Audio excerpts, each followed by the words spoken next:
হ্যাঁ অবশ্যই, কিন্তু দয়া করে থামো এখন।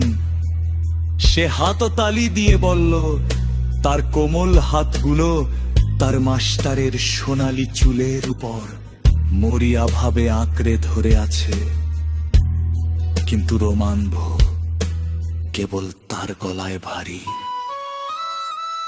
সোনার চেইনটির এক অ্যান্ডোপিনিয়নের মতো চেপে ধরেই চলেছে ক্রমশ শক্ত করে।